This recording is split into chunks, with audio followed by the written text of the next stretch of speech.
Welcome to the Leaders in Payments podcast, where we talk to C-level leaders from across the payments landscape. We'll be discussing the products and services that impact the payment space today, as well as trends and predictions for the future of payments. We will also hear stories from our guests about their journeys to the top.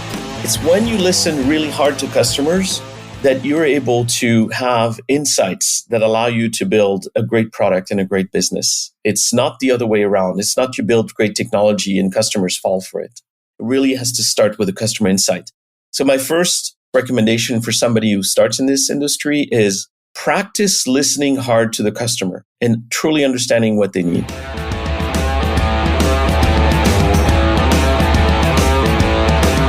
That was Patrick Gauthier, CEO of Convera, and he's my special guest on this episode 227 of the Leaders in Payments podcast, and I'm your host, Greg Myers. Patrick comes from a family of engineers and doctors, so it's no surprise that he started coding at the age of 10 and got a computer science engineering degree in France. Oh, and he has 27 patents related to payments. He moved to the U.S. about 30 years ago, and as they say, the rest is history. Convera was a division of Western Union known as Western Union Business Solutions.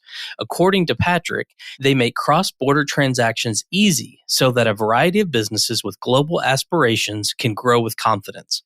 They serve customers in areas such as higher education, nonprofits, and companies that are in some form of imports and exports to service companies like travel and financial institutions. Patrick and I talk about his journey to the role of CEO, including his stints at Visa, PayPal, and Amazon. Tune in to hear the 3 megatrends that Patrick predicts will happen over the next 10 years. We've got a great episode ahead, so let's get started.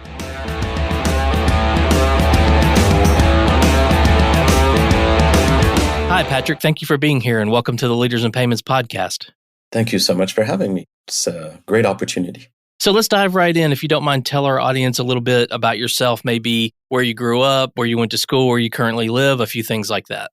Sure. So I was born and raised in France, in the Alps. I come from a family of engineers and doctors, so no surprisingly, I'm a geek. I started coding around 10, got an engineering degree, computer science engineering degree in France. I moved to the US about 30 years ago for what was supposed to be a 3-year stint. And then we extended a couple of times, and suddenly we found that we had settled because the family had sort of planted its roots. I've worked in several industries. My first job was actually in industrial equipment for chip manufacturing. And I found my home in payments because I like businesses that are multifaceted and challenge us intellectually and for which we can actually do great stuff. And I found that payment is a very nuanced business. It's a powerful business. I mean, money can power dreams. For instance, at Convera, we help students study in foreign countries. And moving money or touching money is also complex from a technology standpoint, a risk and regulatory standpoint, from even how do you connect with customers, so marketing and sales standpoint.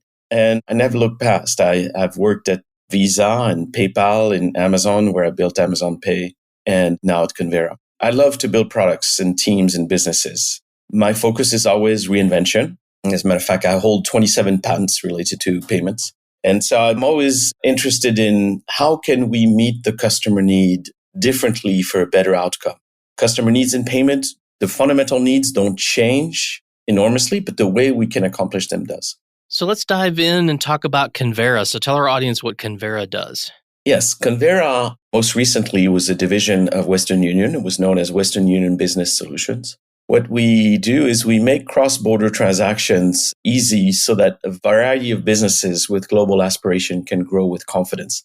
And the key word here is make cross-border easy and enable our clients to grow with confidence. Confidence is super important in a world that is uncertain.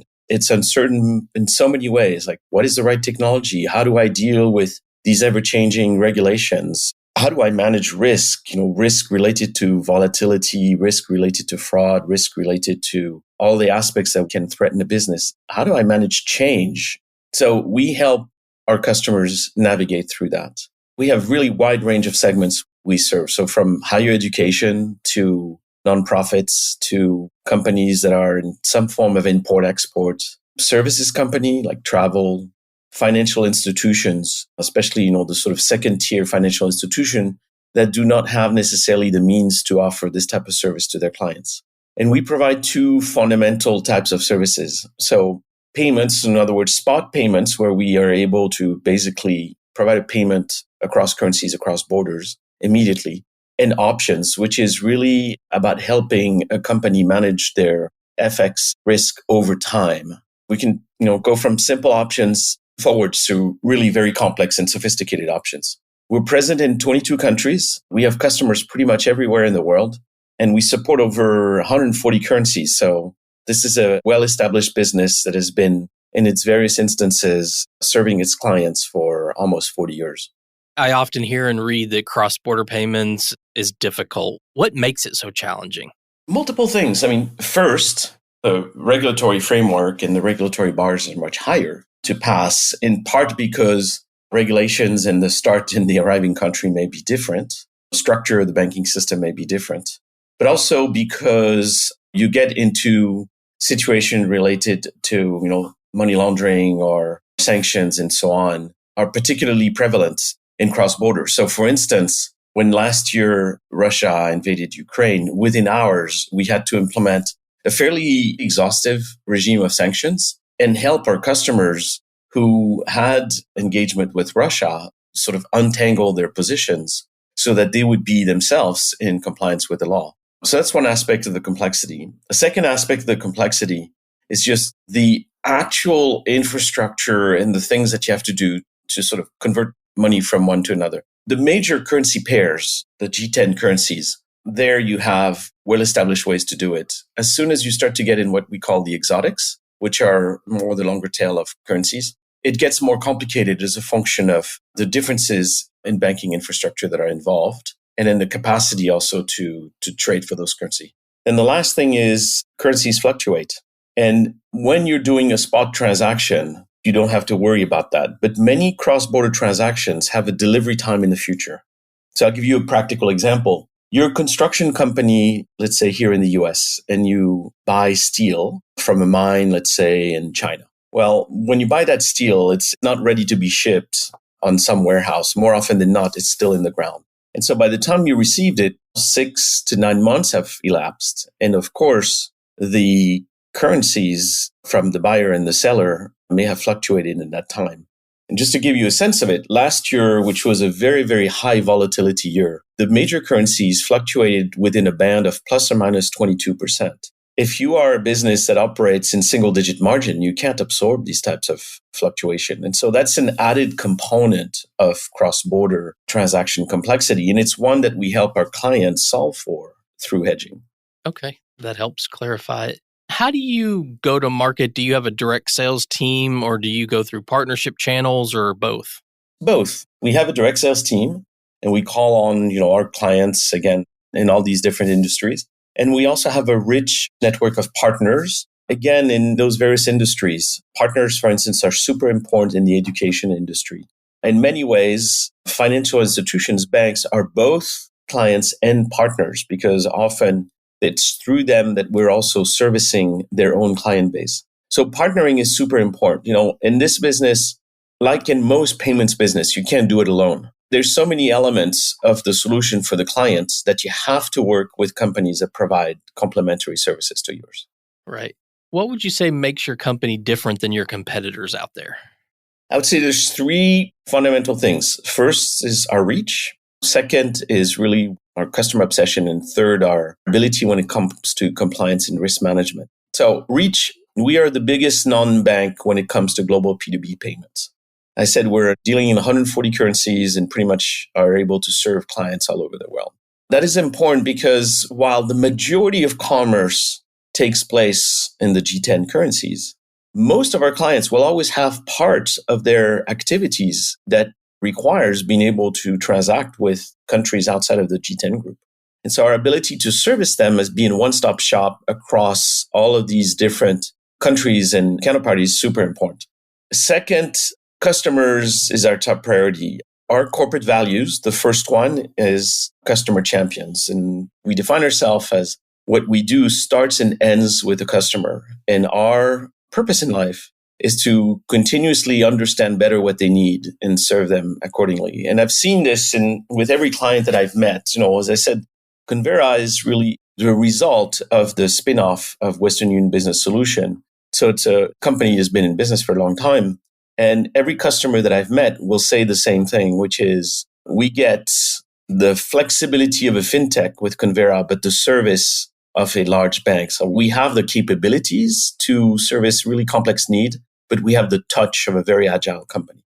And then the last thing is, that distinguishes ourselves is risk and compliance. This is at the core of what we do. There's a real culture of risk and compliance in the company. We really believe in relationship with the regulators. We really believe in being very diligent about risk and compliance and essentially abstracting the complexity that comes from these themes for our customers. Like, we are here to make life simple for them, even though life is not always simple, as we mentioned a moment ago, when it comes to cross-border transaction. Okay. And where do you see all this headed in the next couple of years? So call it payments, call it fintech. Where do you see it going, say, in the next 2 to 3 years? Payments is by nature an industry that is driven by long evolution cycles. And so, in my close to 30 years in the industry, I've had that question, what do you think is going to happen in the next 2-3 years? So often, it can be tricky to focus just on 2 to 3 years because infrastructure evolution can require much longer to happen.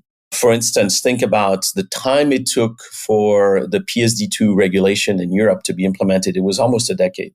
Mm-hmm. The time it took for encryption technologies to be implemented in e-commerce also took a number of years, right, to occur, because many people have to coordinate what they do and what they implement.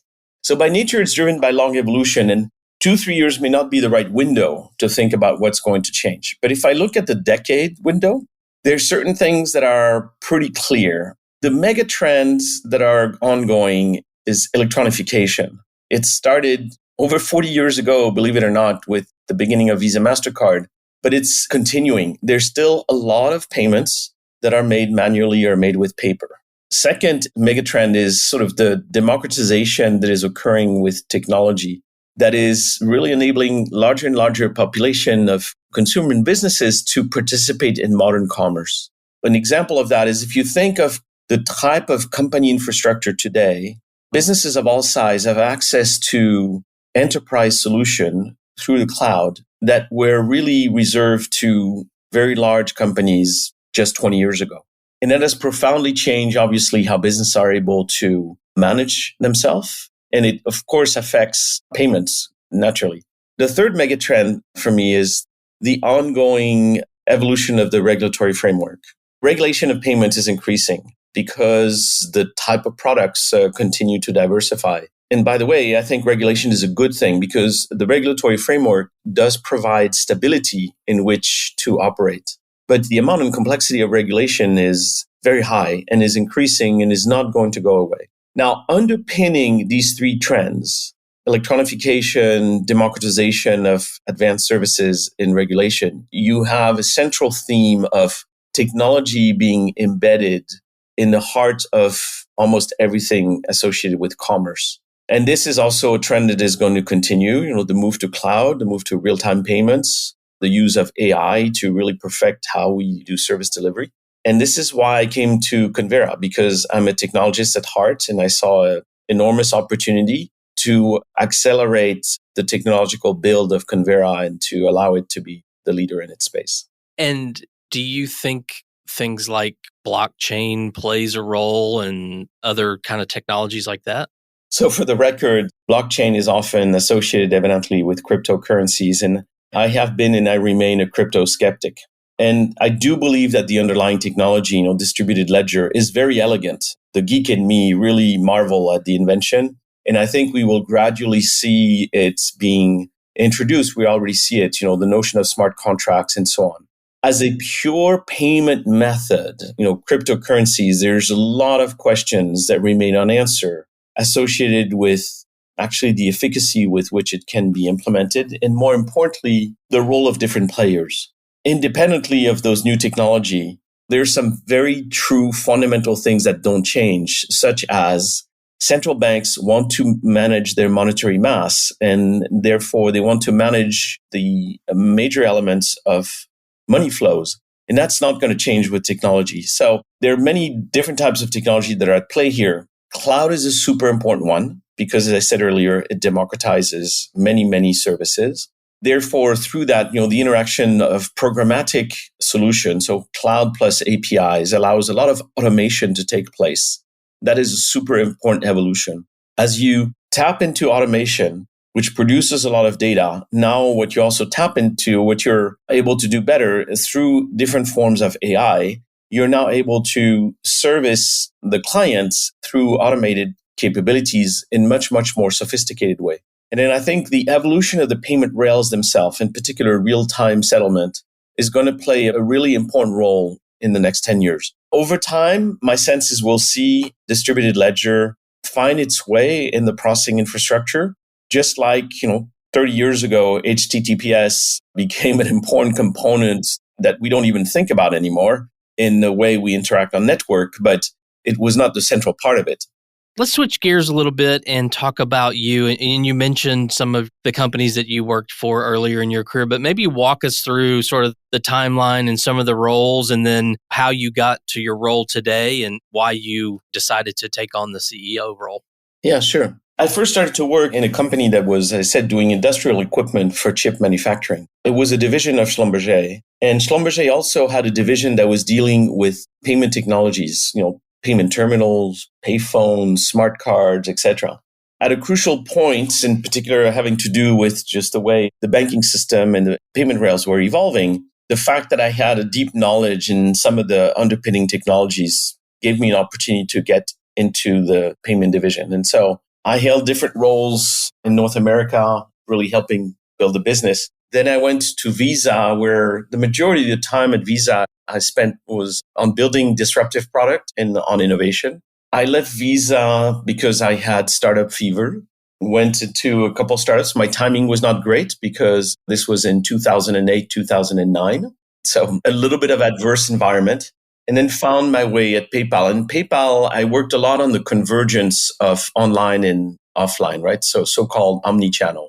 I really think there is an opportunity to create through digital experiences a great interface for customers, whether the merchant they interact with is in front of them or is on the other side of the planet.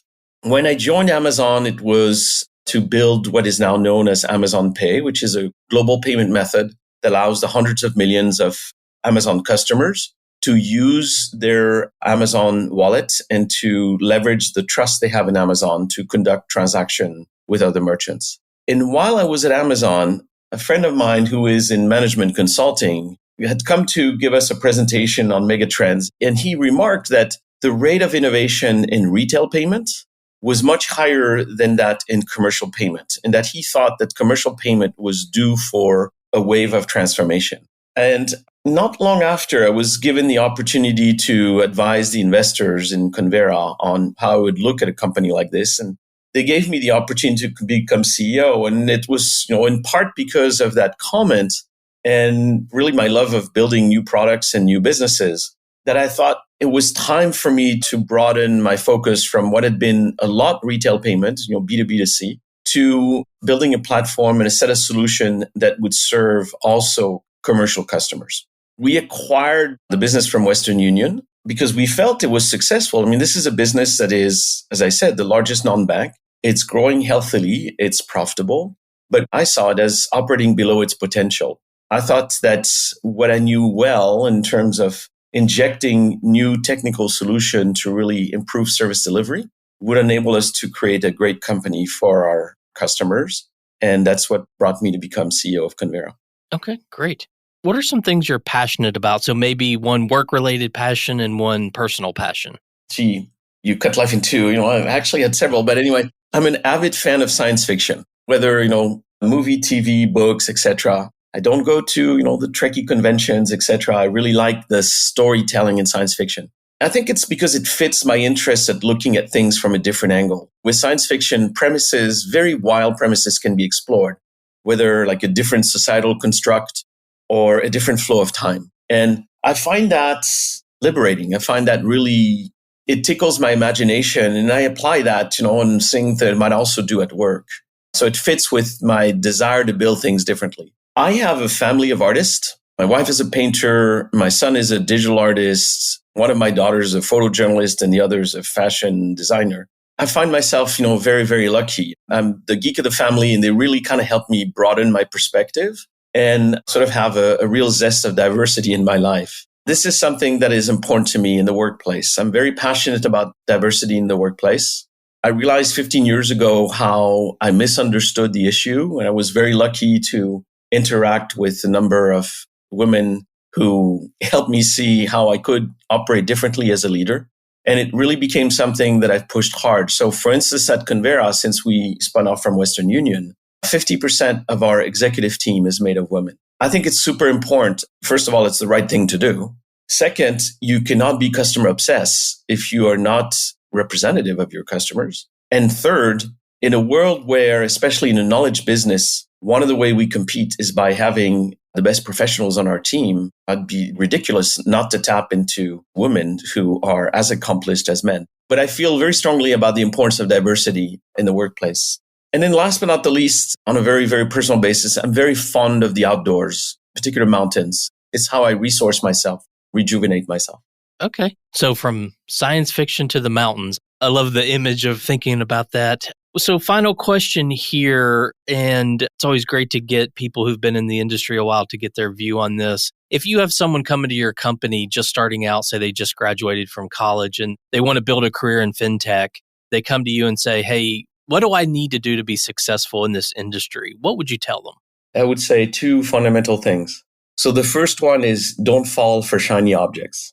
There's always the newest crypto, this, techno, that is going to completely revolutionize whatever. Just think about in the last 2 years, it was going to be the metaverse, and then suddenly generative AI takes all the headline, and it's as if nobody knew what metaverse is. So if you're constantly pursuing the latest shiny objects, you're going to be chasing a lot of stuff and not necessarily accomplishing a lot of things. I think what's important, technology is super important. We live in a world, as Mark Anderson said, where software eats the world. But technology is the mean, not the end. And so my first recommendation would be always take the time to make sure you understand the customer you serve. It's obvious, and yet so often I see it not done. And I'm going to give you an example, of a very practical situation. So when I was working at PayPal on omnichannel, we once had a focus group with a range of people to try to understand indeed how they were paying and the role in particular of mobile devices in their lives. And one of the interview that really stuck with me was a single mom with several kids who was low middle class, so money mattered. We had the conviction that we were building this fantastic couponing platform that would be awesome because who doesn't want to save money? And during this focus group, what we realized was that, yes, for this mom, saving money was important. But what was even more important was helping simplify her life, because her life as a single mom of 3 was rather complicated. And that time was as important, if not more, as money. And this required us to really pay attention to how she went about, buying things and how she used the different tools at her disposal. It's when you listen really hard to customers that you're able to have insights that allow you to build a great product and a great business. It's not the other way around. It's not you build great technology and customers fall for it. It really has to start with a customer insight.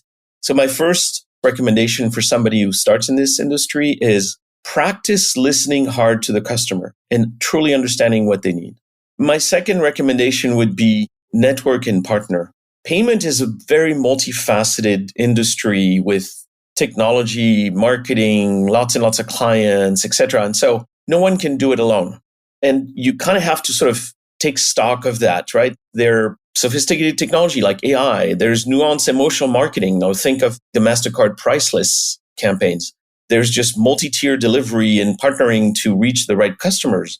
There's dealing with all of the different regulators and players who make this safe. And so when you need to surround yourself with people who have complementary knowledge in companies that have complementary services. And if you do that, and in particular, if you continuously have an appetite for learning with people who know something you don't, you'll be quite successful. Those would be my 2 advices. That's great advice. Well, Patrick, we've covered a lot of ground so far about obviously the company, a little about your background, about the industry. Is there anything else you'd like to add before we wrap up? Well, I think, as I said a moment ago, we are in a seminal change right now related to the electronification of payment. The retail side, the consumer payments have moved faster than commercial payments. Think Apple Pay as a prototypical example of what consumers can do today, which is dematerialized. I think the opportunities for businesses, big and small, in so many industries to really go global is big. And we're here to help. I'm excited about the future. I think that notwithstanding all of the uncertainties in the world today, I'm an optimist. The future is bright, and we're here to help all of our customers accomplish their entire potential. Well, Patrick, thank you so much for being on the show today. I know your time's very, very valuable, so I really appreciate you being here. It's my pleasure. Thank you so much for giving me the opportunity. Absolutely. And to all you listeners out there, I thank you for your time as well. And until the next story. Thank you for joining us this week on the Leaders in Payments podcast. Make sure you visit our website at leadersinpayments.com, where you can subscribe to the show and where you'll find our show notes. If you enjoyed listening, please share on your social channels as well.